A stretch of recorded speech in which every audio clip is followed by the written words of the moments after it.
Bom dia! Hoje estamos aqui com uma personagem, uma figura, uma pessoa muito importante, reconhecidíssima em toda a África. Estou a brincar, Eduardo. Temos connosco hoje, dia 11 de junho, que é um dia também especial, é um dia ainda integrado nas jornadas, a propósito do Dia de Portugal, da Comunidade e do Dia de Camões. Portanto, hoje vamos até Moçambique, vamos conhecer Eduardo Kive e vão ver como à tarde, como ele é efetivamente famoso, como estava a dizer há pouco, na África. Eduardo, quem é a pessoa? Olá. Eduardo Kive. Olha, depois do que disseste, eu não sei se ainda me conheço. Mas, de Pessoa, fato, o como meu é que nome... te defines? Olha, assim, é sempre complicado esta coisa. Nós desafiamos os outros, enfim, como jornalista, desafio os outros a se definirem. Quando é a minha vez, eu sei que é difícil. Mas, enfim, eu sou um cidadão moçambicano, filho de uma mãe e de um pai naturais de Gaza. O pai chama-se Kufa António Kive. Kufa, as pessoas devem estar a perceber aqui em Moçambique que é um pouco do centro do país e não do sul, embora sejam do sul, mas é porque somos descendentes de fato de pessoas do centro de Moçambique. E pronto, eu sou do bairro Patrício Lumumba, na Matola, um bairro periférico muito conhecido aqui. E, enfim, cresci como uma criança qualquer, mas talvez a única coisa interessante é que eu vendi jornais e agora sou jornalista. Mas já vinha assim no seguimento, sim. E com crianças Sim. aí, com crianças, hoje também aí, muitas crianças. Estamos a ouvir A fazerem crianças. festa, Bom, a fazerem festa. Olha aqui, de 1 a 16 de junho, aqui em África são as semanas da criança. Então, que é Dia Internacional da Criança, 16 de junho, que é Dia da Criança Africana. Então, há confusão de fato com as crianças aqui. é normal, mas é uma confusão agradável. Eduardo, Sim, como e de é que fato uma. também estamos em confinamento Pois e é, as crianças têm que ficar connosco por aqui. Assim. sim, sim, e todos nós sabemos que, nomeadamente em Timor-Leste, na África, nomeadamente mais nos PALOP, as pessoas vivem em comunidade, portanto é perfeitamente Sim, normal. Aliás, e as crianças devem viver sempre em comunidade. Eduardo, ainda segunda bem. pergunta para ti. Como é que uma pessoa tão inquieta, tão criativa, energética, consegue equilibrar o sonho com a realidade? Olha, essa pergunta é muito difícil. Estou só a fazer É, perguntas difíceis, Eduardo. de fato. Olha, eu acho que é acreditando que não há nada impossível. Pode ser que haja algo improvável, mas não impossível. Improvável, podemos não saber explicar como é que a gente consegue fazer, como é que a gente conseguiu fazer, não conseguimos provar, mostrar, mas é possível fazer. E eu gosto disto, eu gosto de me desafiar sempre. E gosto de pensar em alternativas e não me centrar num que falhou, sempre pensar no desvio, como sair deste embaraço para encontrar soluções. E eu cresci assim, e está no meu sangue estar a fazer isto, não consigo não me mexer, mas também porque talvez sou preguiçoso para muitas coisas que consideram-se masculinas, não é? Coisas que exigem força, etc. Então eu sou preguiçoso para isso, eu tinha que me empenhar em outras coisas e tentar ser bom, tentar porque eu costumo dizer com amigos, olha, quando se é pobre, quando se tem muitas dificuldades, cresce em sociedade de muitas dificuldades, é preciso não ser só bom, preciso ser extraordinário, que é para ter realmente oportunidades e fazer valer isso. Então eu tento me aplicar todos os dias nesse sentido, tentar superar-me sempre, estou inconformado e no dia que for o contrário disso, eu acho que eu Já deixo de não me há envolver com Eduardo as Filho. pessoas. Já não Sim, já há. não há. É. E depois é preciso ter bons amigos também, não é? Ter bons amigos, eu acredito muito nisso. Tudo o que eu faço, eu consigo fazer em parceria, com amizades e sempre sai muito bem. Eu não sei como é que consigo ter bons amigos só. Eduardo, quais é que são os teus maiores sonhos? Olha, é difícil, estou toda hora a sonhar que é difícil quantificar os sonhos. Pois, com uma Mas para mente começar, tão inquieta, esta pergunta pois, encaixa perfeitamente. pois é, eu quero muita coisa e muitas vezes tenho o dilema da juventude de querer que isso seja rápido e urgente, não é? Mesmo sabendo que tem que respeitar os processos, eu não me conformo com isso, não é? E pronto, como dizia Zé Saramago, são jovens, é a sua natureza, é a nossa natureza, é ter pressa. Não nos digam para não ter pressa, porque temos que ter pressa. Mas eu sonho mais coisas coletivas do que assim individuais. Só me consigo realizar assim. Eu gosto de pessoas, gosto das coisas à minha volta. Eu só consigo ser feliz se essas coisas e as pessoas à minha volta estarem bem. Para começar, Um é a exemplo, questão de Eduardo. literacia. Um exemplo. Literacia. Um exemplo de um sonho. Olha, Em volta da a literacia. começar, sim, a literacia, as pessoas não só saberem ler, escrever e se expressar, porque também temos muito problema disto, apesar de sermos orais, os espaços para nos expressarem são muito formais e isso ofusca muito aquilo que é genuíno em nós, a nossa opinião verdadeira. As comunidades aqui têm muitas dificuldades de dizer realmente o que pensam e sentem por causa dos limites que nós temos nos fóruns em que temos que opinar. Eu acho que temos que descobrir que realmente somos orais e começar a lidar com esta oralidade de forma séria. Aqui a palavra vale mais do que o que está escrito. Mas nos fóruns formais isso não vale muito. E isso é estranho, ter que conviver com essas duas coisas. Então, para começar a literacia, eu trabalho para isso, eu trabalho todos os dias com isso. Os projetos em que estou envolvido são todos para ajudar as pessoas, a começar para as pessoas à minha volta, naturalmente, a não só ler, mas interpretar, perceber as coisas, descodificar. Isso, se nós conseguíssemos fazer isto e sairmos da história das estatísticas de que, olha, mais de 50% da população moçambicana é alfabetizada, entramos para a realidade, que as pessoas realmente sabem ler, sabem escrever, sabem pensar. Isso acho que é fundamental. Sobretudo pensar em português, porque as pessoas até pensam nas suas línguas, nas suas comunidades, mas há uma exigência sempre de ter que traduzir o pensamento Há e uma nesse processo muita codificação coisa se perde. necessária.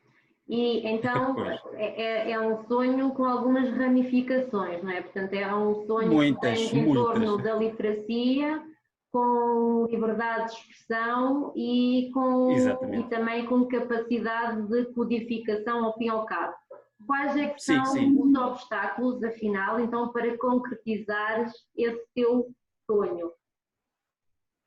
Olha, são vários. Primeiro porque muito disso depende de políticas.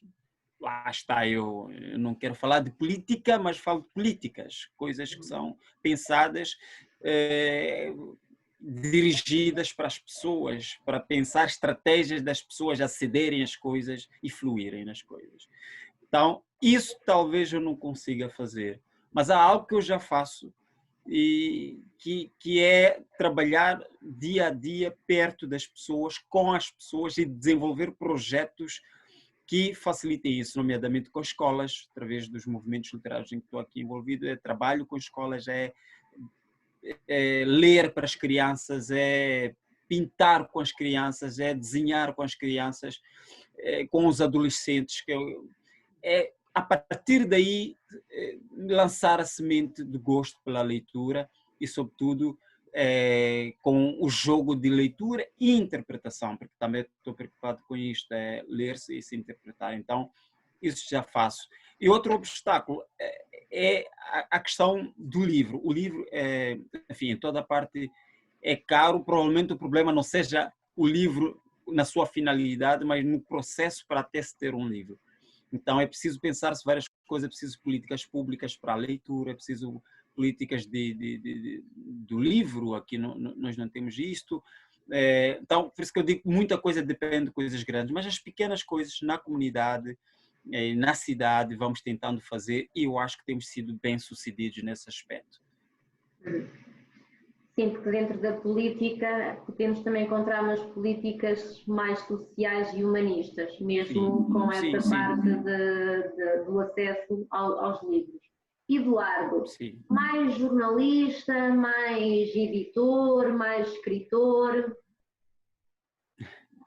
Olha, eu acho que neste momento o que consigo te dizer é que tenho algumas frustrações com algumas dessas coisas que eu sou. Tenho frustrações com o escritor, por exemplo, que eu tenho muito pouco tempo para ele. Eu tenho muito pouco tempo para ele. Eu quase nenhum tempo, na verdade. Estou mais preocupado com projetos coletivos, com o jornalismo, e mesmo jornalismo no âmbito de projetos sejam maiores, por exemplo, fazer uma revista de arte, isso aqui é um desafio muito grande, é deixar de pensar em ti e começar a pensar nas outras coisas. Então o escritor sufoca-se no meio de tanta pressão. Então ele sufoca-se. Eu tenho um livro que estou há 4 anos a preparar para lançar. Este ano já tinha dito que sim, vai sair. Está pronto, vai ter patrocínio e tudo, mas não consigo tirá-lo porque eu não tenho tempo para me dedicar a ele. E estou a aproveitar esse confinamento também para apanhar esse tempo. Então, estou um pouco frustrado com o escritor e vou-me contentando com o jornalista, com o produtor e criador de conteúdos, editor de conteúdos, que é uma coisa que também gosto de fazer e felizmente não posso ser frustrado como escritor e ser frustrado na vida, não posso. Para nós compreendermos um bocadinho essa multiplicidade de atividades que tu fazes. Todas estas atividades devem ter surgido numa ordem cronológica. Qual é que surgiu Sim, sim. primeiro e como? Olha, primeiro em 2003 ou 2004, 2002, pronto, acho que é 2002. Eu devia estar na quinta classe ou qualquer coisa assim, na escola primária completa de Patrício Lumumba, e veio um tipo com muito cabelo, um tipo forte, com muito cabelo. Depois eu fiquei a saber mais tarde que era um grande ator, um excelente professor de teatro também, universitário, chamado Rogério Manjata, apareceu com um livro na minha escola. As nossas escolas cá nos bairros quase não acontece muita coisa, então quando vem uma pessoa dessa, entra na sala de aulas e lê uma história. E lê uma história. Olha, eu devia ter 11 anos de idade ou 12 anos de idade. Para mim mudou tudo. Aquele dia, aquela história mudou tudo. Só não me lembro mais da história, então não vou contar. Mas mudou tudo, completamente. Chama-se Rogério Majate e mudou tudo. E mais tarde eu vim me encontrar com o Rogério Majate em 2012, por aí, Era o não que eu é? ia 2012 perguntar ou a seguir, 2013. se ele tinha noção de quão tinha mudado, né? Tinha feito clique numa criança de 11 anos. Como É é que foi esse incrível. encontro? Olha, eu me encontrei novamente com ele em 2012 ou 2013. É, ele era editor cultural de um jornal aqui, que é o Jornal Sol de Portugal, que aqui depois também saiu. Uhum. E ele ligou-me porque leu uma crônica minha num jornal e gostou e queria que eu passasse a colaborar com o jornal em que ele era editor. É, de loucos. Olha, eu fiquei fascinado só por saber que era o Rogério que ligou-me e já nessa altura já conhecia ele assim de longe, já tinha consumido as suas obras literárias, enfim. E olha, foi fantástico, ele foi meu editor e eu acho que até ele formou-me como como jornalista, né, cultural no sentido crítico. E depois tive a oportunidade já de dizer frontalmente que Como ele foi pessoa a lançar. também, não é? Sim, Ele sim, sim. lançou-te Sim, como hoje pessoa. somos amigos. Quando fez o Sim, é clique verdade. na criança de 11 anos, é isto que eu quero ser, foi a pessoa. É verdade, é verdade. Ele mudou a minha vida. E eu disse isso a ele e desde aí temos uma amizade. Eu acho que essa amizade não começou aí quando eu disse a ele esse episódio, mas começou realmente aos 11, 12 anos de idade. Então hoje isso me guia muito. Quando estou em frente a uma criança, estou em frente a uma pessoa, eu sempre penso nisso. O que que eu quero que esta pessoa seja depois de eu sair em frente dela? Então, penso muito no que falo, penso muito no que faço, porque realmente ocorre-me assim, por um clique, que, olha, pode ser que alguma coisa que eu diga muda alguma coisa. Então, é fantástico. Isso aconteceu, portanto, eu estou a contar aqui como é que toda a vida muda. Depois, a partir de 2010, eu entro para o jornalismo. Criamos jornais aqui no bairro, a partir da escola secundária criamos um jornal. Depois, 2012, convenci-me que não, eu tinha que entrar para a escola de jornalismo para me sentir efetivamente, entre aspas, legitimado. E depois entrei para o jornalismo profissional. Em 2011 eu já estava no jornalismo profissional, eu estava num jornal semanário nacional e já escrevia para a sociedade, política, enfim, aqui somos obrigados a escrever tudo. Mas já nessa altura eu era teimoso em relação aos assuntos relativos às artes e sempre tive sorte de ter editores que, apesar de acharem isso uma chatice, estarem a ser contrariados, mas achavam isso também interessante, verem um miúdo. Eu sempre tive também o problema de onde estou a trabalhar, sou sempre o mais novo. Então, estão a ver, é um miúdo com as suas paranoias, vamos deixar ele, pronto. Enquanto ele nos presta para alguma coisa, vamos deixar ele fazer outra. E foi assim. Então, passei pelo jornal, eu sempre gostei de jornal, mas depois, em 2013, finais de 2013, entrei para a televisão, trabalhei 2 anos na televisão, que foi uma outra experiência magnífica, e em que passei a valorizar um pouco a minha voz, o poder da voz, mas também a trabalhar com outras coisas, como escrever para pequenos seriados. E isso também foi uma fase muito interessante de trabalhar. E, afinal de contas, a televisão ia definir um pouco também o meu futuro. Hoje eu trabalho com audiovisual, trabalho também com texto. Então, tudo isso foram experiências que me valeram a pena e não estou arrependido por estar sempre em busca de alguma coisa de novo e diferente. Como escritor, eu acho que sempre fui, porque mesmo na escola primária, quando o Rogério apareceu, eu já escrevia algumas letras de música, por exemplo, já escrevia. Eu nunca gostei assim de cantar, né, mas eu escrevia, dava amigos, eles interpretavam, fazia teatro também na escola.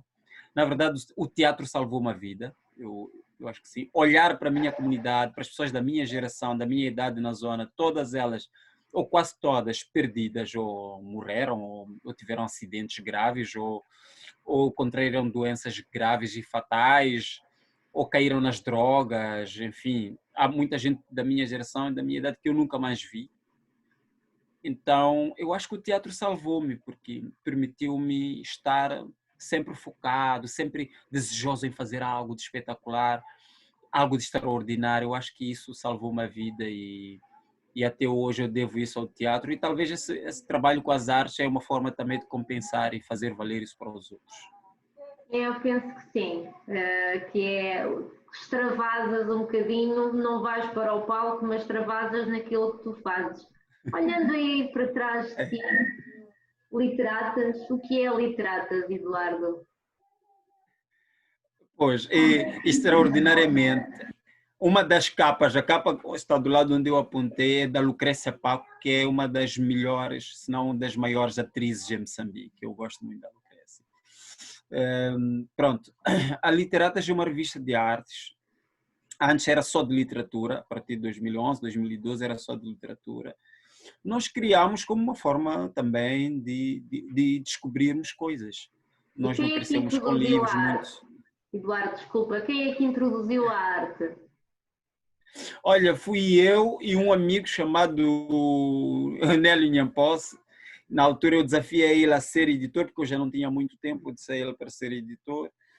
E ele disse, olha, Eduardo, não faz sentido, tu és um jornalista cultural, pai, a malta é, e nós estamos a falar de arte no geral, estamos a fazer uma revista só de literatura. E na altura, 2015, quando introduzimos a arte, estávamos a fazer pela primeira vez um festival de literatura e artes. Então, a malta disse, não, definitivamente temos que juntar as coisas, e eu acho que foi bom, foi muito bom. E pronto, 2012 fizemos, aquilo era só um blog, mas depois tínhamos um problema de conteúdo, a nossa ideia era partilha de leituras. Criamos a Literatas para partilha de leituras.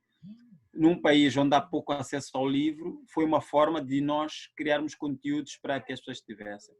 Mas depois houve uma avalanche de brasileiros a mandarem textos para o nosso blog. Uau! Brasileiros a mandarem textos para o nosso blog, e lá está, nós fomos à internet porque é mais barato, não envolvia muitos custos, já estávamos a trabalhar em sítios com a internet, então não tinha dinheiro envolvido e não queríamos uma barreira. E pronto, dissemos que não, então vai ser uma revista de literatura moçambicana e lusófona. Pronto, vai ser assim. O termo lusófono tem seus problemas até hoje, mas enfim, na altura nós pensámos assim. E foi isso. E aí, até hoje ainda tem um pouco disto de envolver os países de língua portuguesa. Agora já digo assim, já não digo lusófono, mas pronto. Há uma evolução, sim. Sim, é que é preciso debater sempre os termos, problematizar sempre para Hoje não vamos descobrirmos também. para o que é lusofonia, não. Hoje não vamos discutir o que é lusofonia, porque teríamos Ainda estar, bem. de facto, aqui muito tempo a debater. Sim. Sim, não vale a pena, e não vale a pena. Aqui também é um debate inacabado, ninguém mais terminou o debate. Sim. Mas o fato é isso, é que somos essa revista e 2018 nós decidimos abrir um website, já uma coisa mais organizada. Na verdade, a partir de 2016 começamos com uma estética a renovar. Esta estética que estás a ver aqui é de 2018, um layout mais profissional, digamos assim, um trabalho no seu todo profissional. Temos designers profissionais, são jornalistas, são ilustradores, enfim, nós trabalhamos um pouco assim, fotógrafos, e uma coisa profissional. E mesmo assim, não me perguntam onde é que é a redação, porque não existe. É tudo virtual. Não existe. Então, Não existe. pois, Hoje em dia. são as pessoas. A redação são as pessoas. Claro. E por estares a falar em E pessoas, pronto. eu ia mesmo perguntar, e já estás a falar da evolução e não percas o teu raciocínio, porque estavas a falar Sim. do teu website, portanto eu acho que já estás a conjugar mais artes no conjunto das belas artes, não é só, acho que no website consegues fazer isso. A equipa foi sempre a mesma desde o início, houve uma mutação, o que é que mudou? Portanto, continuando na continuidade do que estavas a dizer, mas voltando um bocadinho atrás, será que foi alguma mudança na equipa que fez com que nós vejamos uma evolução, por exemplo, do template, das capas? O que é que aconteceu? São os mesmos? É uma coisa mista. É uma coisa mista. Das pessoas que esteve sempre sou eu, portanto, desde a fundação, desde a ideia da revista, a criação do blog e tudo, fui eu. E depois também houve mudanças. Tínhamos um poeta muito bom chamado Nelson Lineu, que também esteve na direção da revista, o Amos Mucavelo, o Japão Narijoana, enfim, são pessoas que afastaram-se da revista, mas não se afastaram do projeto de sonho, né? Estamos todos a sonhar ainda as mesmas coisas, mas por imperativos de outras necessidades laborais, profissionais, tiveram que se afastar. Portanto, de velho só estou eu e a revista, portanto. E depois temos o Elton, que creio que entrou a partir de 2016. Depois o Mélio Tinga, que é o design. Já agora todo o curso de licenciatura do Mélio foi a revista Literatas, só para tu perceberes como também evoluímos com a revista. O Elton também, fazendo a sua licenciatura em jornalismo com a revista. Eu sou muito feliz com isso, muito. O Lucas também, temos um jovem chamado Lucas, que é um redator principal também da revista, que também está aí a concluir a sua licenciatura com revistas. Só está na fase de defesa agora. Então, pronto. Então, são essas pessoas que nós temos agora no ativo a trabalhar todos os dias. A partir deste mês de junho, temos mais ainda pessoas. Posso não saber enumerar todas, porque ainda me é difícil assim perceber, mas temos a Cleide, já agora temos muitas mulheres, já agora. Temos a Cleide, mais uma chamada Celeste, enfim, porque estamos a emigrar para mais uma etapa, não é? Mais uma etapa da revista. Então temos mais gente agora, porque é necessário ter mais gente, e estamos aí cada vez mais a animar. Quando ficamos desanimados, reinventamos, pronto, reinventamos, que é para não parar o projeto. Que futuro para a Literatas? Um futuro, pronto, eu sei que tens muitos sonhos, eu já só pergunto projetos até ao fim de 2020, pronto. Olha, até o fim de 2020, nós vamos lançar a L exclusiva, que é a Literatas exclusiva. Nós chamamos de exclusiva, enfim, não no sentido de exclusão, mas no sentido de algo em que queremos gratificar os nossos leitores, mas também a convidá-los a contribuir para o projeto. Isso é fundamental. O projeto precisa de sustentabilidade e, neste momento, não vive de mais nada a não ser de esforços individuais. Então, nós queremos envolver as pessoas que, na verdade, sempre se preocuparam em saber como podem ajudar. Então, nós agora temos essa resposta, podem ajudar comprando essa revista que nós vamos lançar a partir de agora em junho. Elas compram e viram patrocinadoras do projeto, eles patrocinam, comparticipam do projeto. E outro tipo de doações que quiserem fazer, porque nós também vamos envolver, vamos começar a trabalhar uma outra área editorial que é a edição de textos de ficção. Em nome da revista Literatas, nós vamos começar a publicar jovens autores moçambicanos, e não só, não é? Temos outros colaboradores que estão interessados. Começamos agora com o confinamento, não só de Moçambique, nós gostaríamos que fosse também de fora, porque o problema de publicação de livros, quase que um pouco por todos os palopes nós temos isso. Né? Nós temos isso e já agora desafio também, incluindo Timor-Leste. Quase que não sabemos nada aqui de Timor-Leste, não Xanana Guzmão, enfim, entre outros. Então, esse é o desafio, né? É preciso abrirmos mais um pouco e nós queremos fazer isso. Já começamos tirando 2 coletâneas, chamamos de contos e crônicas para ler em casa. Foi uma forma de... Isso foi um grande estímulo. Mais de 20 mil leitores que tiveram acesso a estas 2 coletâneas. E mais, é que a maior parte deles é jovem. Isso é raro aqui. O que mais se diz é que o jovem não lê, pronto, mas o jovem lê. Talvez temos que encontrar uma linguagem para ele. Temos que falar com ele, na verdade. Temos que publicar para ele. Muitos livros são para adultos, não exatamente para a juventude aqui, pelo menos aqui. Então nós queremos começar a trabalhar nisso. Já começamos, na verdade, com essas 2 coletâneas e queremos seguir. Vamos lançar mais e-books, vão ser e-books. Alguns serão impressos, já temos uma parceria com uma gráfica que vamos imprimir por demanda. Então as pessoas podem pagar, depois nós fazemos a impressão. Vai acontecer o mesmo também com a revista. As pessoas podem pagar e dizer, não, nós queremos isto físico e queremos que chegue até nós de forma física. Nós vamos fazer. Então, esse é o plano de sustentabilidade da revista, que eu costumo dizer que é o plano futuro. É o plano futuro. As seguradoras têm mania de inventar planos, então pronto. Nós temos um plano futuro para a revista Literatas e para toda a comunidade artística que gosta das artes. Um futuro então, isso é no geral. Que desvenda aí alguns desafios, não é? Que a revista enfrenta. Muito grandes. Pronto, mas sim, eu acho, Eduardo, que passaste uma boa estamos a falar geograficamente de uma África. Não sei se me estás a ouvir. Sim? Agora sim. Peço desculpa. Estava a dizer, porque entretanto eu tenho aqui som de fundo, estava a dizer que apresentavas também... Não, eu assim ouço mais barulho de fundo, estou aqui com problemas técnicos. Força, isso é normal, isto é um trabalho a sério, então tem que ter problemas técnicos. O problema é com os meus fones, pronto.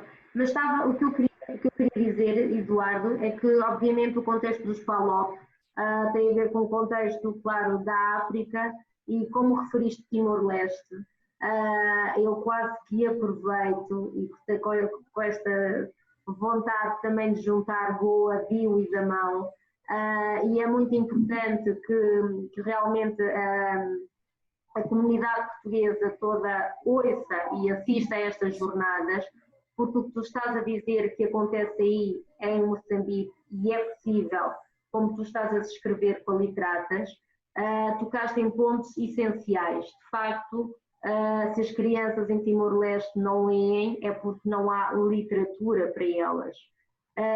Mas se calhar em Goa, e as pessoas lá em casa vão ver isso, vão ouvir 2 professoras goesas que têm crianças ávidas para ler, mas não há livros.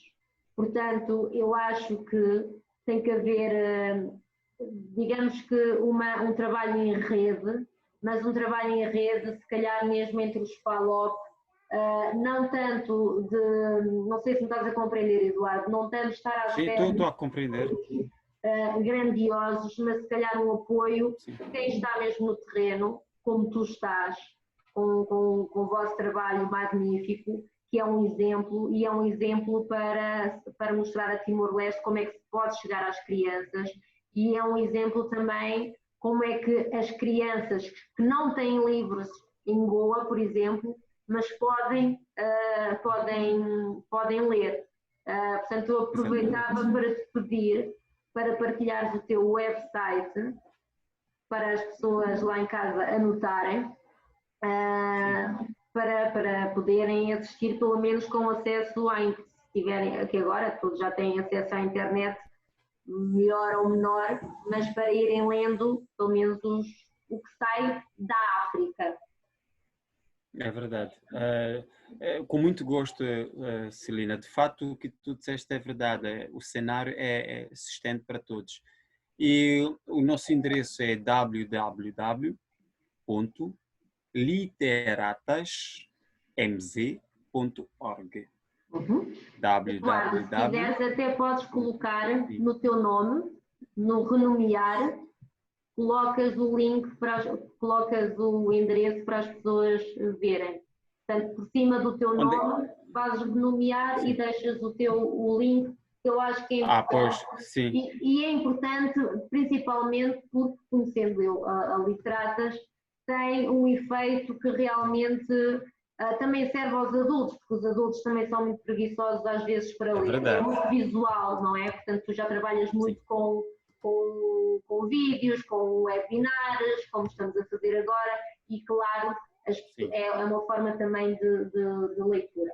Pronto, já podem todos ali visualizar e vamos todos então no Brasil, como disseste há pouco, mas vamos também chegar à diáspora, ou seja, aquelas crianças que às vezes saem de Moçambique e que vêm, não sei, vêm aqui para Macau, por exemplo, e depois têm que falar inglês, ou têm que falar mandarim, e o português vai ficando, não é? vai-se perdendo, e eu acho que é bom manterem estes contactos sempre com a língua portuguesa. Não sei se queres acrescentar mais alguma coisa em relação à Literatas, estavas a falar dos projetos até 2020. Sim, a outra coisa que eu gostaria de acrescentar é que estamos a fazer uma grande aposta em sermos cada vez mais digitais. A Literatas nasce digital e nós queremos continuar a isso e sermos fortes nisso. E por isso, isso quer dizer que vamos acrescentar outros elementos. Nós trabalhamos mais com o texto, mas neste momento até a Celina deve estar a notar, já trabalhamos também com o vídeo. Estamos a falar de um trabalho que queremos fazer de biografias de escritores moçambicanos, dos mais conhecidos e os menos conhecidos. E queremos fazer mais eventos em que nós captamos conversas com escritores, entrevistas a escritores em que nós captamos, não só escritores, sou muito, às vezes puxado a falar mais de literatura, porque de fato é o que eu vivo todos os dias e toda a hora, mas queremos um pouco todas as áreas artísticas, que as pessoas vão ao Google colocar um nome de um artista moçambicano, por mais que tenha sido a primeira vez que ouviram, e encontrem alguma coisa logo. Estamos agora nesse trabalho e eu acho que isso vai ser benéfico não para a revista Literatas de forma específica, mas para toda uma comunidade e para todas as comunidades. Já agora somos muitos, né, em muitos lugares. Então, esse é o trabalho que estamos a fazer agora e estamos mesmo apostados a fazer isso. Enquanto isso, vamos fazendo também alguns eventos em direto a pensar a África. A África que não só fala português, mas que fala outras línguas, como Moçambique, por exemplo, Angola também se recente disso, todos os países à volta falam inglês, por exemplo, no caso de Moçambique. E temos sempre esse dilema de inserção, sob o ponto de vista de conteúdos, não é? Temos a África do Sul ao lado, mas escritores sul-africanos, mas a malta conhece poucos ou quase nenhum. Mas também queremos que a língua portuguesa chegue a esses sítios, não é? E é preciso que haja essa troca de conteúdos a partir da altura que alguém conhece o Mia Couto, começa a se interessar pela língua portuguesa também, porque tem que ler e entender Mia Couto. Então, nós estamos a fazer esses trabalhos de incluir outros africanos neste movimento todo, para termos mais conteúdos em português. Estamos a trabalhar com tradução também já, para termos mais conteúdos em português, mas também queremos traduzir o nosso português para outras línguas e assim serem entendidas as nossas culturas. Então, deixamos de ter uma literatas cada vez menos moçambicana, menos... Para a africana.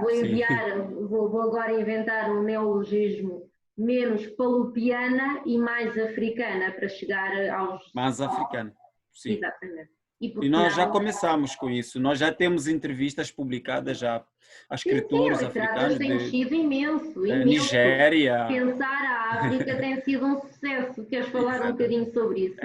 Pensar a África? Em que é que consiste esta atividade? Olha, esta atividade já agora foi pensada em parceria com a editora Italy Publishing, que traduziu, que é uma primeira editora que em Moçambique, é moçambicana e africana, portanto, a traduzir clássicos africanos para a língua portuguesa. Eu acho isso excelente.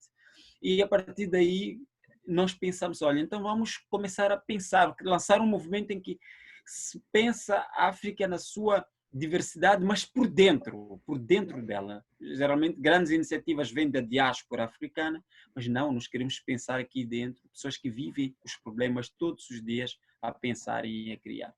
E nós conseguimos isso, incluindo a diáspora, que também é muito valiosa nesse sentido, né? E entrevistamos vários intelectuais de diversas áreas para pensarem os mesmos temas sobre o continente. E uma pergunta mais interessante que nós fizemos, que talvez vamos ter já à tarde no debate sobre os PALOPs, é como é que imaginam os nossos países depois de Covid-19? Todos eles são unânimes em dizer na mesma.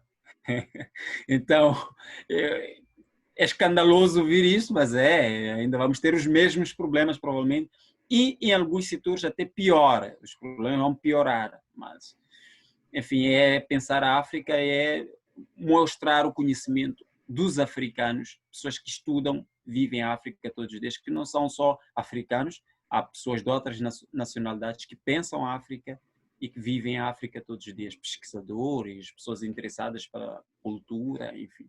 E pessoas africanas que não estão na África e que continuam a sentir e a pensar a África. Em África. E fazem de tudo para viver uma pequena África onde estão. Claro. E fazem muito bem. E isso tudo, o pensar a África, daria numa bela literatura académica. Nós vamos lançar um livro, uma coleção de entrevistas todas. O que eu adivinho? Não, tu és uma vidente incrível. Ainda ontem eu troquei e-mails com o editor, quer dizer, com o revisor destas entrevistas. Eduardo, com tanta riqueza de informação, e porque falaste em intelectuais e em pensantes, não é? Eu acho que cada vez mais preciso, não é só termos pessoas pensadoras, mas pessoas pensantes. E claro, pensar a África, eu gostei muito dessa vossa iniciativa. E além de ter um impacto audiovisual que teve, depois tem que ficar porque sim, por várias razões, pelas circunstâncias em que foi feito, mas realmente tem que fazer parte da história da África também, penso eu. Eu não sabia, mas pronto. E falando já então de novos projetos, porque iria perguntar-te, que segundo estas sim, eu tenho mesmo as informações secretas, que algo mais estará aí por sair de novo, mas em relação ainda a essa edição que vai sair em livro do Pensar a África, está projetado para sair quando? Celina, você está a se sair bem como jornalista, está a procurar saber coisas que não deve saber. Então, olha, eu não posso avançar datas agora, claro. ainda está, como eu disse, ainda ontem troquei, quer dizer, Não, nem é a ainda data que me estes dias, interessa, nem é a data que me interessa, pois, interessa-me saber. mas a Vai ter previsão uma é que seja, representação. entre finais deste mês de junho a princípios de julho. Então, o que quer dizer que não mais que em um mês nós vamos ter este livro. Mas para fora da África. Nós vamos fazer tudo para que esteja em todo lado. É assim, todo o trabalho que é feito pela Literatas tem este condão de chegar a qualquer parte do mundo. Nós temos sempre isso, por isso usamos as nossas plataformas. Quem É é que isso. precisa pensar mais a África nesta era global? Os africanos ou estão fora da África? Eu acho que é um pouco dos dois. É um pouco dos dois. Há dias eu moderava uma conversa com um grande filósofo africano, já agora é moçambicano, chamado Severino Ngüenya. Ngüenya quer dizer crocodilo, mas é apelido de alguém, pronto. O professor Severino Ngüenya, ele dizia assim, o mundo está finalmente a viver tempos africanos. O que ele defende quando diz isto? É que as imagens que estamos a ver todos os dias atualmente de gente em filas longas a quererem comida em países como Espanha, como Itália, porque há crise, as pessoas estão confinadas, então há problemas de comida, problemas de liberdade de circulação, há problemas enfim, de várias ordens, segurança, etc, etc. A África vive isso todos os dias. Nós africanos estamos sempre sempre com problemas de fome, problemas de mobilidade.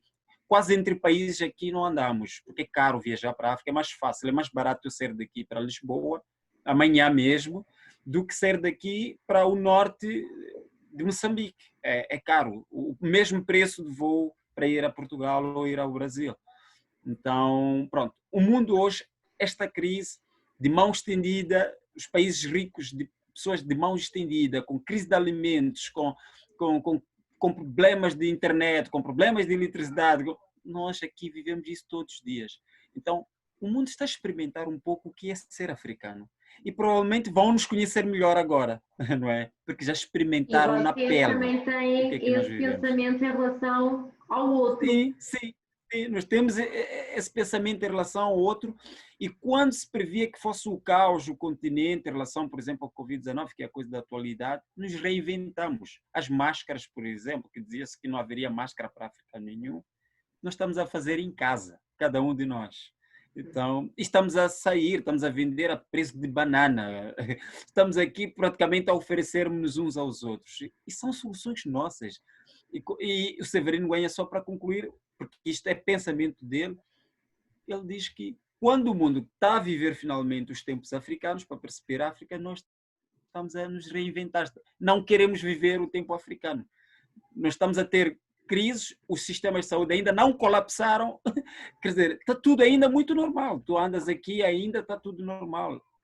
Talvez as pessoas vão morrer por não ir ao hospital por outras doenças, mas o sistema em si está tudo a andar normalmente, as pessoas estão a viver desta forma, de forma tão solidária, com soluções muito criativas. Em comunidade, na rua. Na rua, pois. Aqui ninguém está realmente em casa. Fica em casa, está em todo lado, a hashtag, mas aqui ninguém está em casa, tudo vive-se normalmente e eu acho que isso é fantástico. Então, aí sim, por isso que eu digo que é um pouco dos dois, sejamos nós africanos, sejam os outros, precisamos ainda descobrir este continente. Mas achas que é uma mensagem de positividade que o africano pensa? Né? Porque eu acho que se calhar quem não é africano, sim, vai ao encontro do que tu dizes, começa a pensar, sim, isto já existia, só que eu acho que não estão sequer a ter noção do que havia. Se calhar eu acho que há mais é um pensar da vossa parte ao avaliar o que se passa no mundo, porque de facto o outro acho que se calhar ainda não teve tempo para ver ou para sentir. Não sei, não querendo dar a minha perspectiva aqui, já que estou na qualidade de jornalista, imparcial. Mas sim, concordo e concordo plenamente com as mensagens que estás a dizer, porque encontro mais Áfricas no mundo. É verdade, há muitas. E hoje em dia aqui o nosso maior... do que aqueles mundos ricos que referiste há pouco, na minha opinião. Sempre houve mais Áfricas, e isto da forma mais bonita que se deve dizer, não de forma jamais com estereótipos, longe disso, porque a África, digo eu, que é por casualidade estou em Macau, mas de facto olhar para uma África, olhar para uma Ásia, para o Timor-Leste, para a América Latina, se calhar é o olhar, não é? Vamos ao encontro um bocadinho do que se sente aí na África, não é? A essência, de estar com o outro, sim. O que perpassa de ti para este lado e que vai passar lá para casa também, para quem estiver a ver. Acho que se sente isso. Nós fomos à América Latina, Timor-Leste, e sente-se aqui também na Ásia, muito. Portanto, estávamos a falar de projetos para além desse projeto, então, muito em breve, oxalá que tenha uma projeção mundial, porque sim, é importante pensar a África.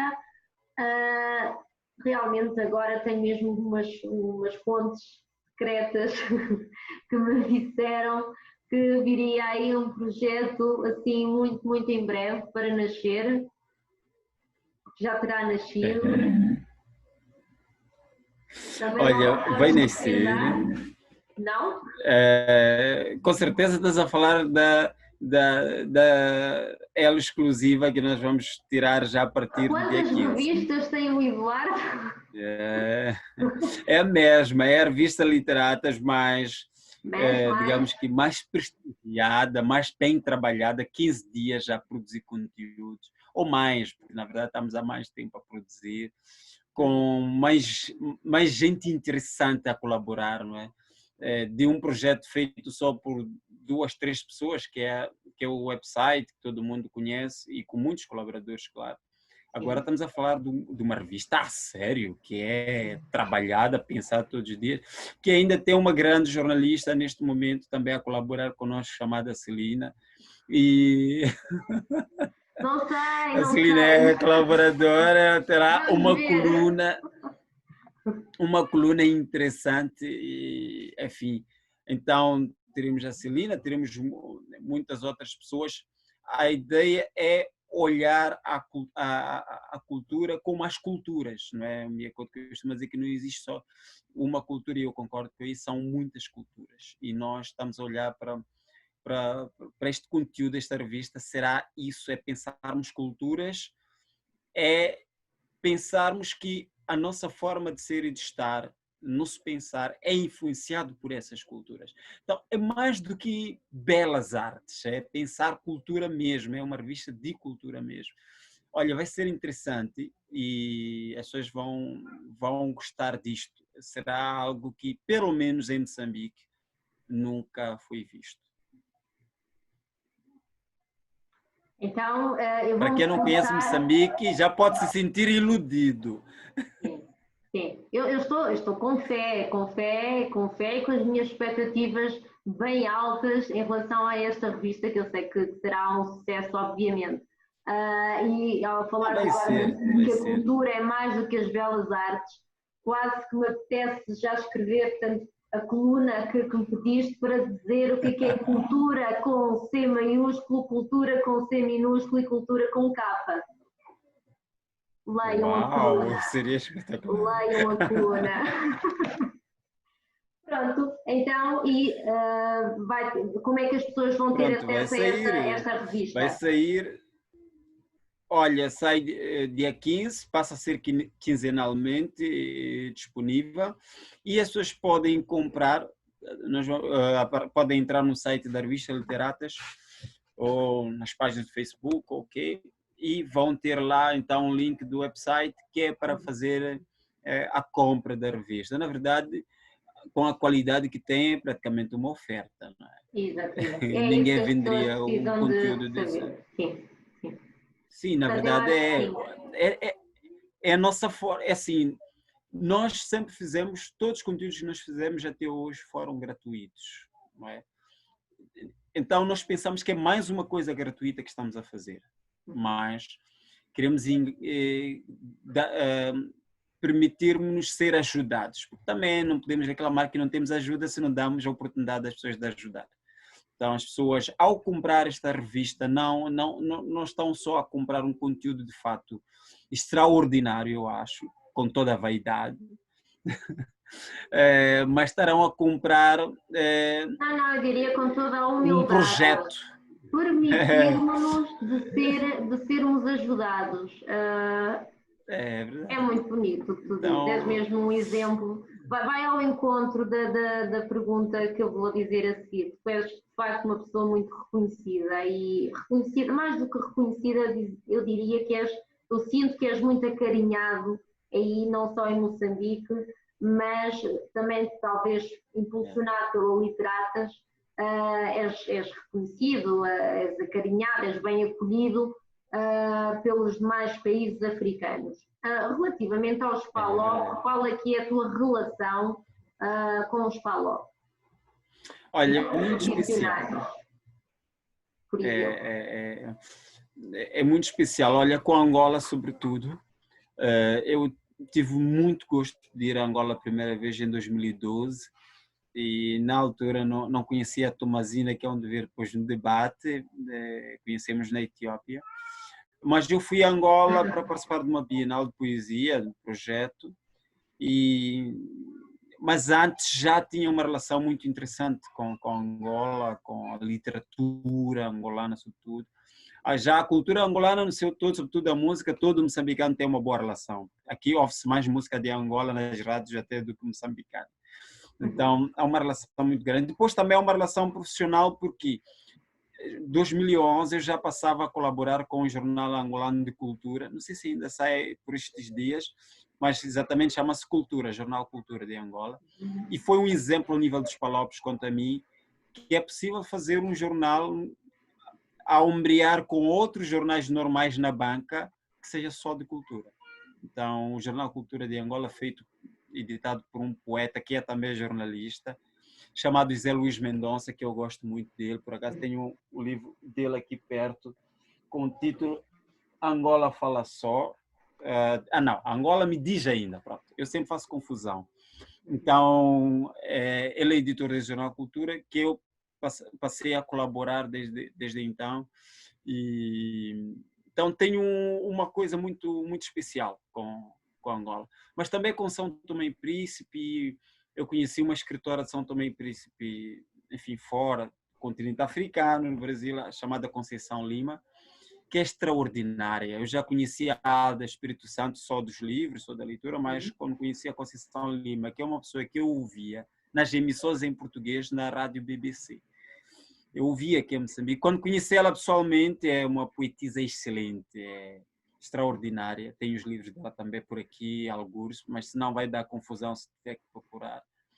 Então, pronto, tem essa relação, sempre li a cultura, as artes, a literatura, sobretudo, desses países.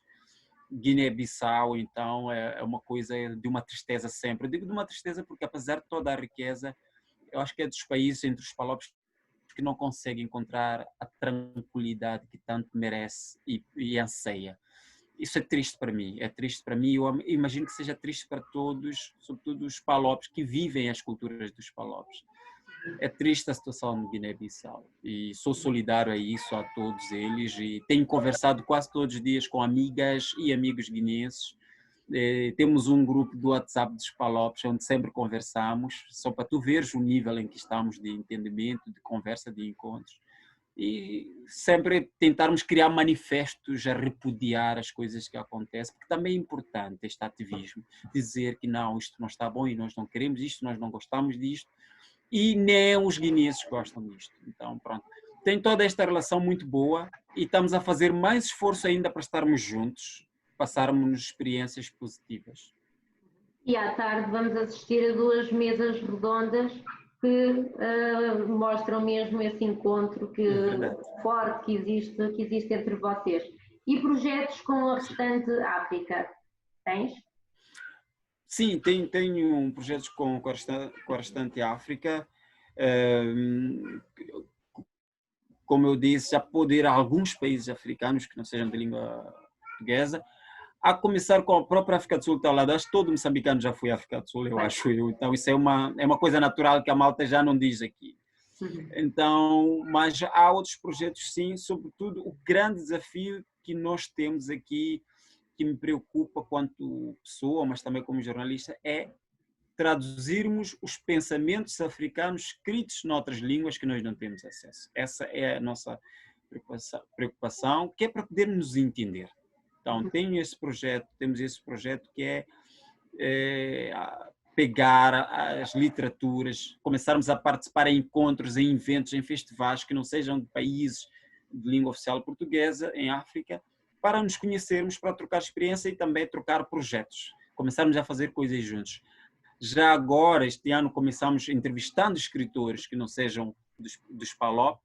Nós queremos ir mais além, queremos tentar editar coletâneas de jovens escritores contemporâneos para português e depois também conseguirmos traduzir também para inglês alguns autores. Temos esse projeto neste momento e essas ideias todas partiram também de encontros que eu participei na Etiópia e que foram me permitindo ter contato. Hoje eu posso dizer que tenho contato de pelo menos um africano em cada um dos 54 países. Até no Sudão do Sul, que é o país mais novo de África, eu tenho já contatos, tenho conversado sempre. Então, e também queremos pensar projetos de jornalismo sobre isso. Achas que eu iria começar por introduzir-te como uma das pessoas mais famosas da África se eu não soubesse isso? Eu jamais iria fazer essa introdução. Provavelmente... Eu sei o quão famoso tu és. Provavelmente eu não seja assim conhecido, mas sou muito interessado e vamos trabalhando todos os dias para isso, e enquanto haver vontade nas pessoas, enquanto haver gente boa, e como a Celina, assim, nos conhecemos assim há pouco tempo e isto é uma explosão, é como se nos conhecêssemos há anos, e eu fico a perguntar onde é que estavas todo este tempo. Pronto. Mas... Mesmo penso de ti, sim.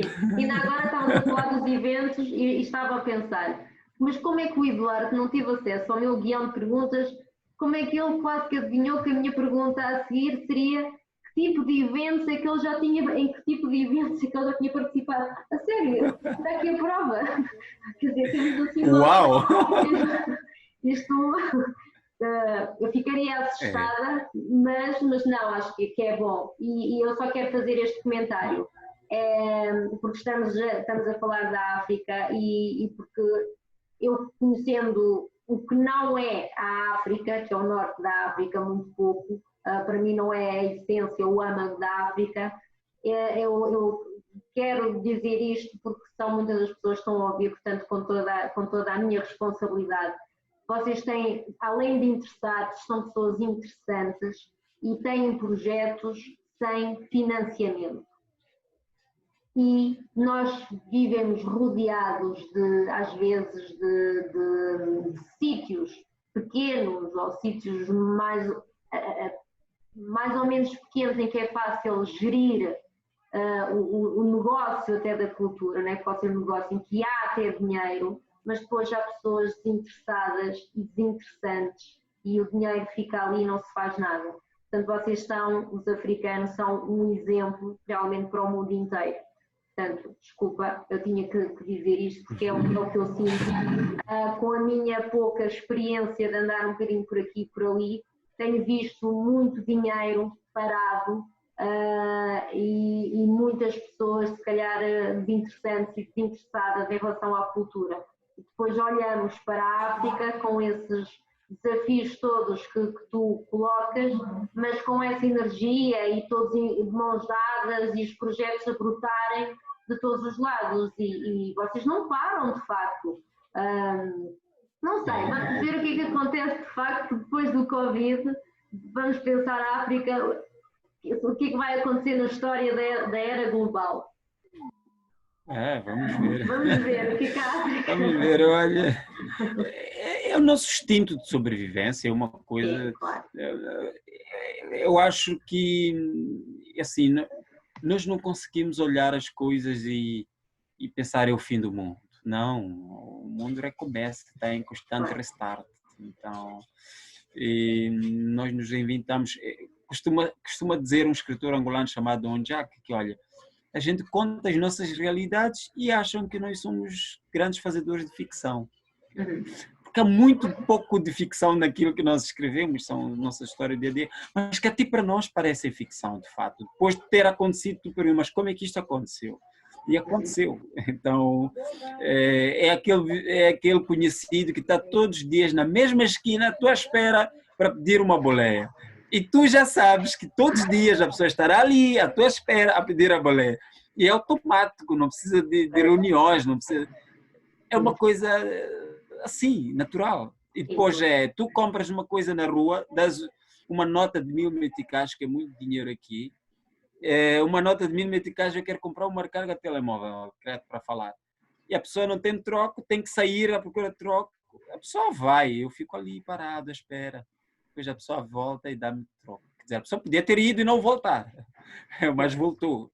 Quer dizer, uma coisa ali, de uma ligação, de uma coisa, de uma forma de ser e de estar, que olha, a palavra dita é a palavra escrita. Então eu acho que isso é que nos faz, isso nos move também nos projetos. Olha, geralmente as pessoas reclamam de comida aqui, reclamam dos problemas, só quando vê um microfone de uma televisão a perguntar, o governo já deu comida? Não, o governo nunca nos deu comida e tal. As pessoas estão ali, depois disso vão dançar, vão cantar, enfim, é a nossa forma de ser. Eu acho que depois também, lá está, os nossos governos também aproveitam-se um pouco disso para estarem acomodados. Pronto, bom para eles. Isso já são outros assuntos. Eu gosto muito da ideia que tu já referiste várias vezes, da força da vossa, do código oral, da palavra oral. Porque normalmente nós até queremos defender, queremos encontrar o código escrito, não é? Encontrar a parte gráfica das línguas orais, das línguas nativas, e já referiste uma ou duas vezes que a vossa palavra oral até vale mais do que a escrita. E isso, acho isso muito interessante, e um dia vamos falar sobre isso porque é algo que me interessa, porque realmente é a primeira vez que todos nós pensamos ao contrário, ao fim e ao cabo, queremos salvar, parece que há aqui uma missão para salvar as línguas antes que se percam, porque são orais, de literatura oral, e depois tu vens aqui desmistificar, mas não, a palavra oral vale. Portanto, aquele ditado que as palavras leva-as o vento, na África não tem sentido, porque é a palavra, é a confiança, é o humanismo. Para voltar então atrás, se tivesses que escolher um evento internacional no qual tenhas participado, qual é que irias escolher para partilhar connosco? Já estiveste no Brasil, já estiveste... Sim. Um evento que tenha mais marcado.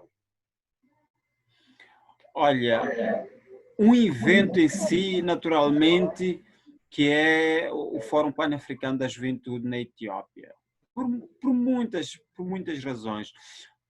Pelo cunho político, pelo peso político, que é a juventude africana encontrar-se em todas as línguas, e houve lá uma coisa muito interessante, que hoje estamos a tratar aqui de assuntos palóprios da língua portuguesa, é interessante até dizer, é que o português faz parte como língua oficial da União Africana, de trabalho da União Africana, mas a União Africana não tem nada em português. Isso foi interessante ver a nossa luta, a Tomazina a ler em português, no pódio, em plena sala de sessões, onde ficam todos os presidentes e burocratas da União Africana a ler em português, e não haver ninguém para interpretar o que ela está a dizer. E fico a perguntar, quantas vezes os palopes são excluídos dos processos e das decisões dentro do continente africano? E isso também foi uma das coisas que nos fez nos unirmos, porque de fato há muitas coisas, os países africanos que falam em português em África, muitas vezes sentem-se pouco africanos, pouco dos processos africanos de cores, porque de fato a língua portuguesa aqui é uma língua, de fato, periférica, muito desprezada. Periférico para nós é muito luxo já agora, mas para eles periférico é uma coisa desprezada e desprezível, enfim, não conta. Talvez essa é a mensagem também, e nós levamos isto também a sério e impusemos que houvesse. E saiu um de nós para fazer a interpretação em português. Isso foi fantástico. Para mim é uma bandeira. É como se fôssemos para o Everest e chegar lá em cima e colocar a bandeira. Eu acho que isso foi extraordinário. Então, sob o ponto de vista de peso, de sentido, isso significou muito o evento. Mas naturalmente o lugar... Não deve ter sido só para ti, deve ter sido um impacto... Para todos. Pois. Não, deu confusão. Houve o último dia do encerramento, o pessoal que fala em português, o pessoal da Angola, de São Tomé e Príncipe, e, claro, estava mais preocupado em fazer registro, fotografia da narrativa toda, mas mandaram parar a alta comissária dos assuntos africanos de juventude, tecnologia e educação, a dizer não estamos a entender nada, estás a falar em inglês e não estamos...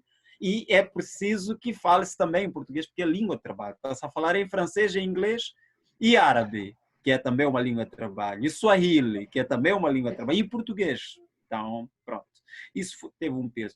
Mas, sob o ponto de vista de paisagem, de afetividade, eu tenho de reconhecer que o Nordeste brasileiro é fantástico. Eu sou fascinado. Se tivesse que escolher um lugar para ir todos os dias, eu ia ao Nordeste brasileiro. Desculpem-me, amigos de São Paulo, de Rio de Janeiro, enfim, mas eu iria ao Nordeste brasileiro, que é de uma humanidade incrível, de uma beleza incrível, das pessoas. Estou a falar de pessoas e não apesar de gostar da natureza, na natureza eu gosto mais das pessoas. Então, as melhores pessoas que eu conheço até hoje, e amizades eternas mesmo, que são os nordestinos, que, enfim, talvez também por ter lido muita literatura do Nordeste, então, mas é uma coisa linda, em termos de pessoas. Os outros brasileiros neste momento estão a pensar, o Eduardo Kiv tem que, o Brasil é tão grande, não é? E é tão dispar, tão diferente, tem que passar mais tempo também em outros sítios. Talvez. Mas também os brasileiros também têm a questão de serem imigrantes dentro do seu próprio país. Muitos deles nem são de onde estão. Então. Claro, e tem que ver com as vivências, com as experiências também e com os sentimentos que nós temos por onde passamos. Voltando à tua terra, com o sentido mesmo de terra, de agarrar na terra, o que é Moçambique para ti? Olha, essa pergunta é muito pesada. É mais forte, eu sei. Quero uma resposta forte.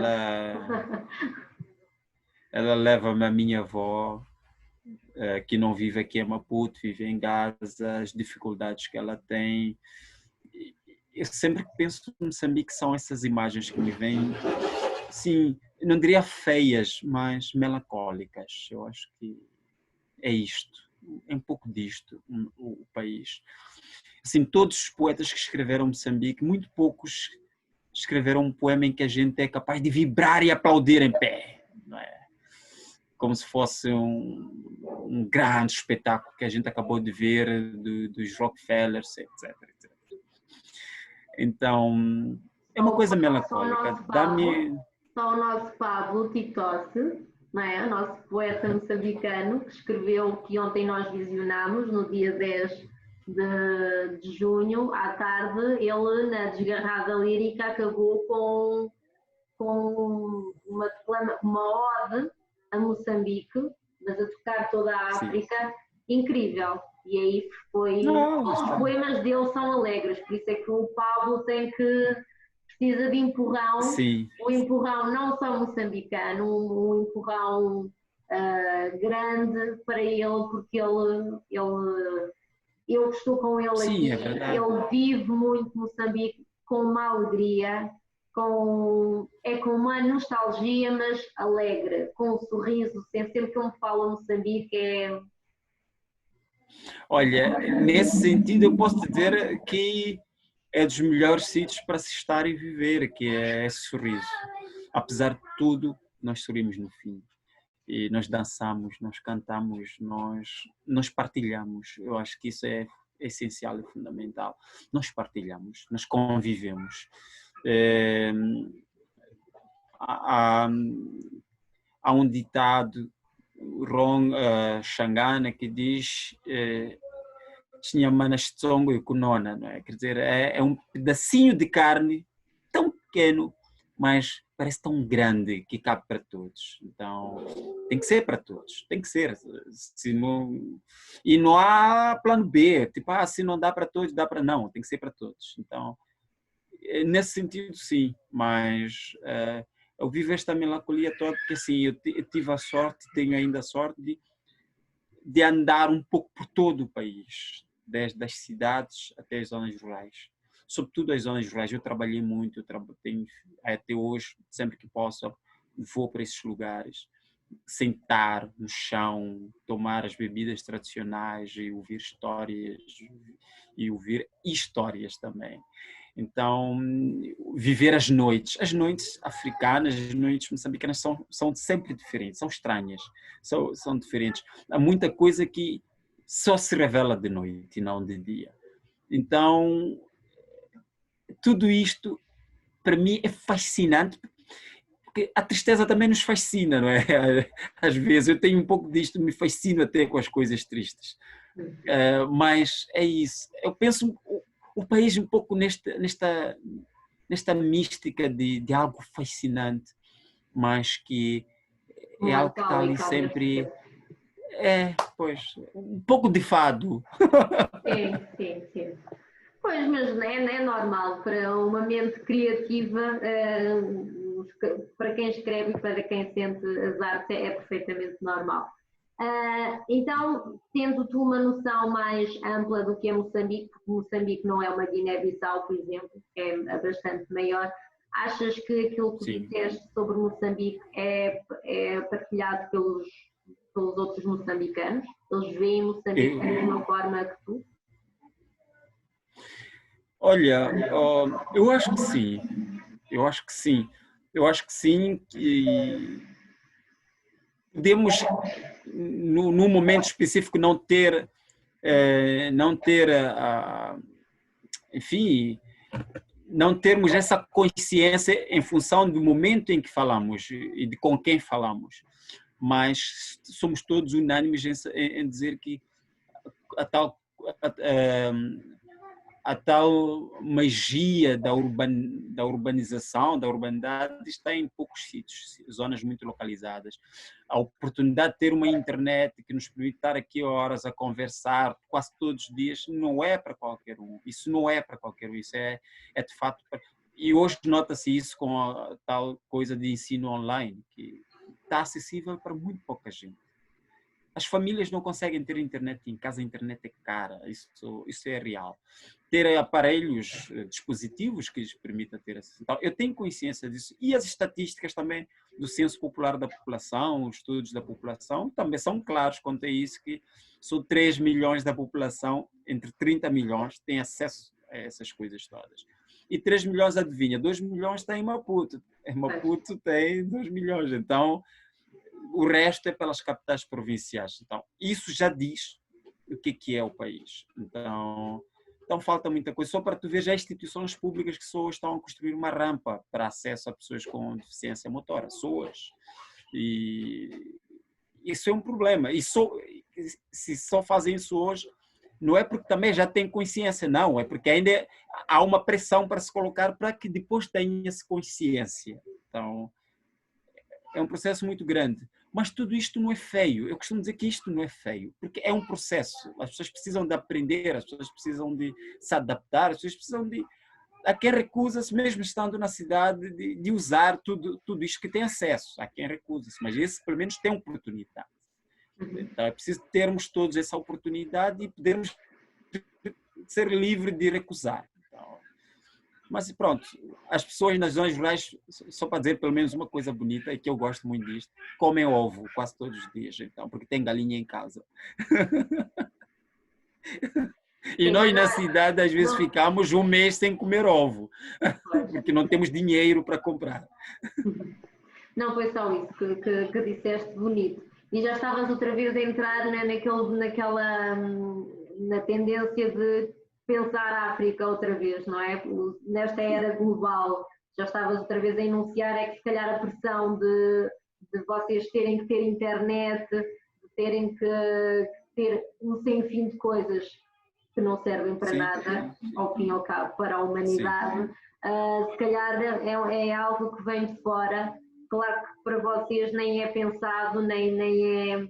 E quando digo para vocês, pronto, pelo conhecimento que tenho, aqui também vou outra vez a Timor-Leste, vou outra vez, pronto, como eu digo, as várias Áfricas que nós temos, e ainda bem que as temos. Olha, para nós conta muito o contacto físico, na verdade. Claro. Falar com as pessoas ao telemóvel, enfim, isso não conta muito. Olha, às vezes a gente tem que ligar aqui para a minha avó, ela tem uma dificuldade muito grande, ter que comunicar-se ao telefone, que para ela o que conta é o contacto físico. E ter a mesma tristeza de sempre enquanto não me vê. Pronto, eu posso falar com ela todos os dias que está triste do mesmo jeito. Então, para nós, os africanos, eu acho, pelos vários sítios africanos já fui, o contacto funciona muito. Funciona muito. E a coisa do contacto é a coisa da palavra oral, enfim, é porque as pessoas se encontram para poder se fazer as promessas, de se darem essas garantias. Isso é moçambicano ou é dos Palopes? Eu acho que isso é toda parte aqui. Toda parte é assim. As pessoas querem se ver, querem se tocar, querem... Enfim, isso é toda parte. Eu fui a Angola e eu notei que Angola é assim. Fui a Etiópia assim, fui ao Ghana. O meu contacto aqui com os meus amigos africanos, oriundos dos Palopes, é exatamente esse. Celina, não mandes mensagem, não mandes áudio, tens que ir lá e-mail. Falar com o guineense cara a cara, porque senão não dá, Celina, não dá. E é assim todos os dias, e é uma dificuldade tremenda, às vezes no corre-corre que nós temos, mas de facto eles, é assim que eles me têm dito. Para falar com o africano tem que ser cara a cara, Celina, senão não dá. Tem que ser cara a cara. Eduardo, a nossa conversa já vai longa e independentemente de termos esta distância, és de tal forma, és de uma transparência tamanha que eu acho que não há aqui qualquer monitor ou nenhuma tela a separar-nos. Poderíamos ficar aqui, claro, a manhã toda, mas não podemos deixar. Portanto, obviamente, não sendo eu jornalista, tu é que és o jornalista, como última pergunta, coloco-te como questão o que é que faltou perguntar-te.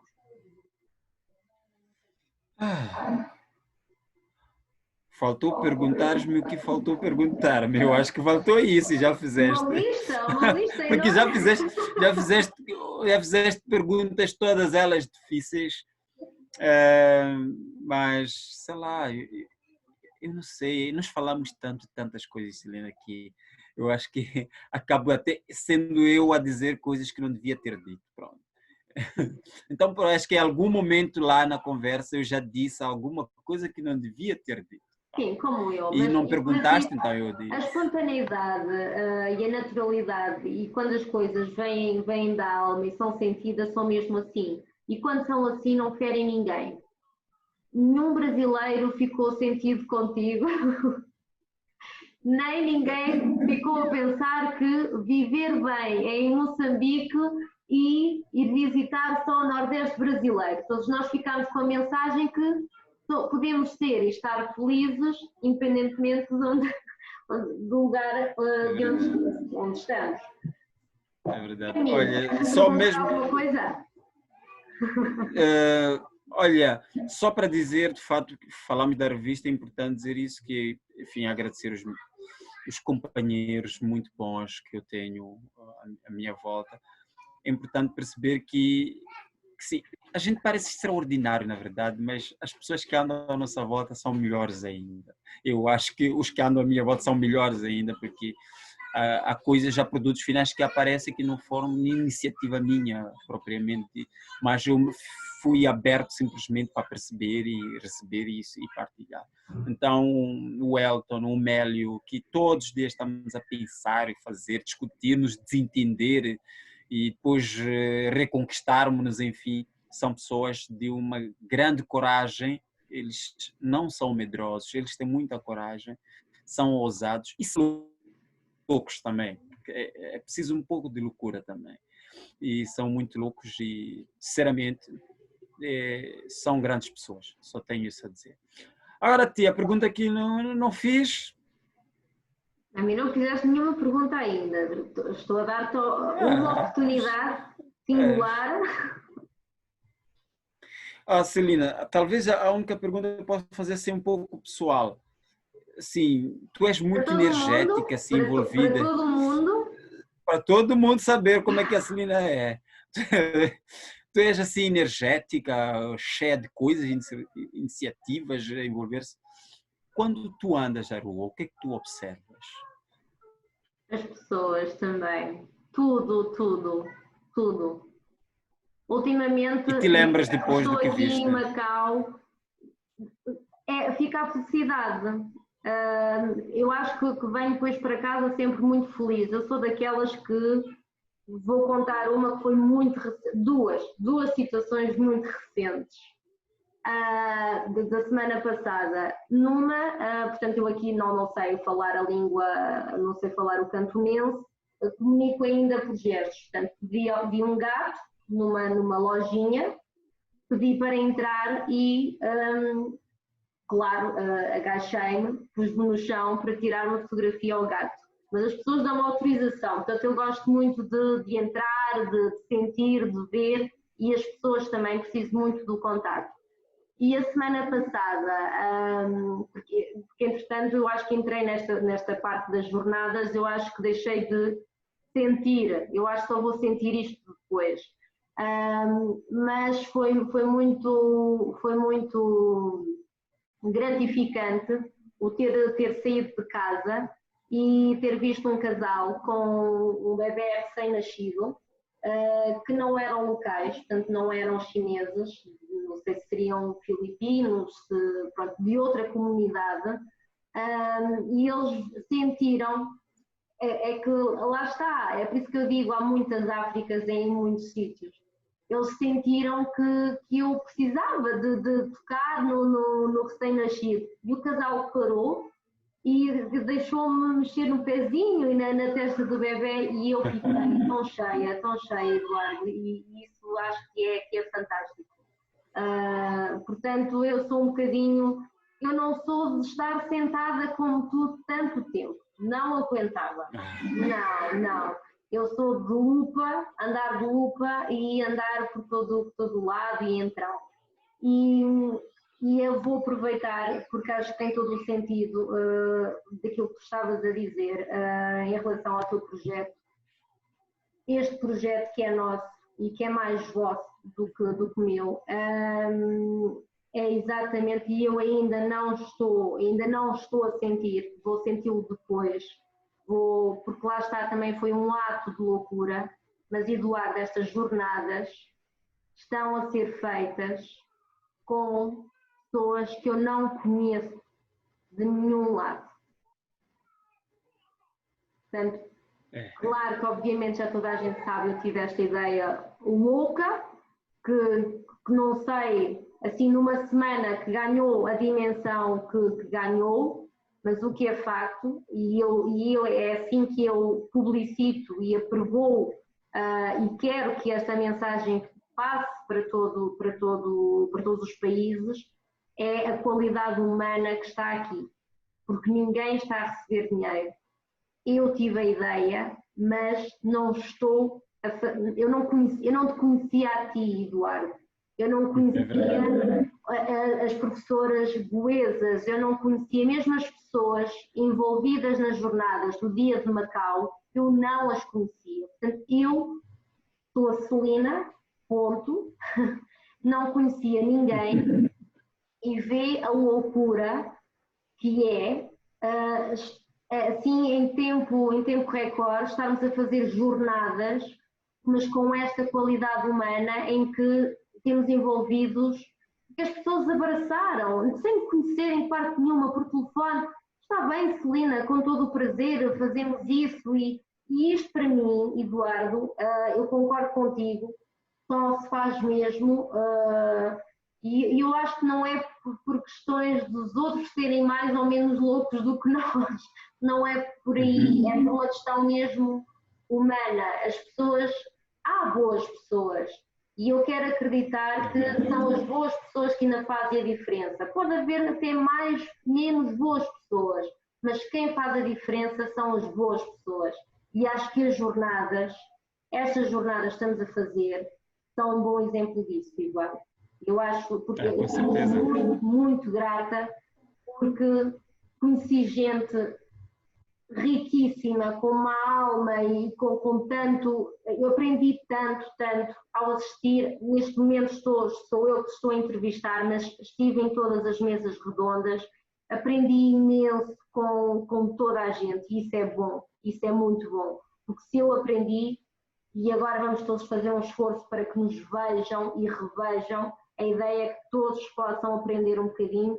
Não é preciso aprender muito, mas basta um bocadinho uns com os outros.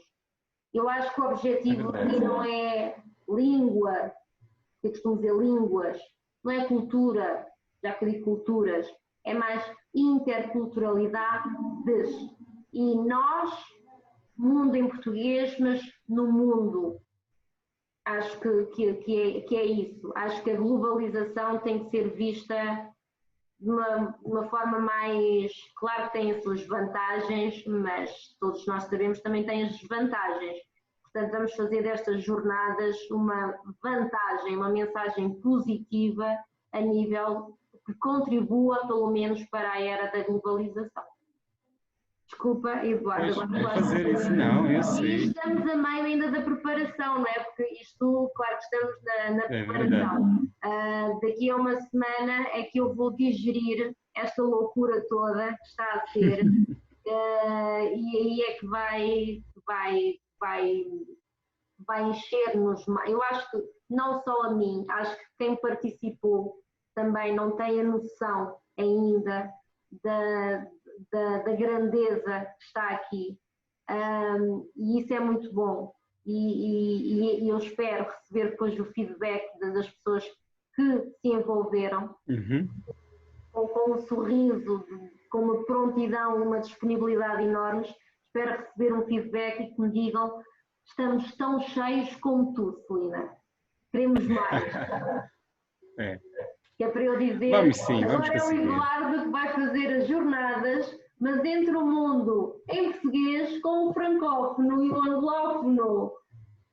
Na África. Estás aí tu a pensar e sonhar. Eu gosto de sonhar. Pronto, Eduardo, vamos despedir-nos, vamos dizer até já, sempre. Até já. Eu desejo muita sorte para todos os teus projetos, não só para ti, obviamente, porque os teus projetos são projetos humanistas, portanto, para todos aqueles que te rodeiam, para todos os teus projetos que são projetos de pessoas. Portanto, eu acho que vocês acreditam, portanto, eu só vejo um caminho para todos eles, é um caminho muito, muito feliz. Obrigada por esta pequena entrevista. Obrigado. Obrigada, Eduardo.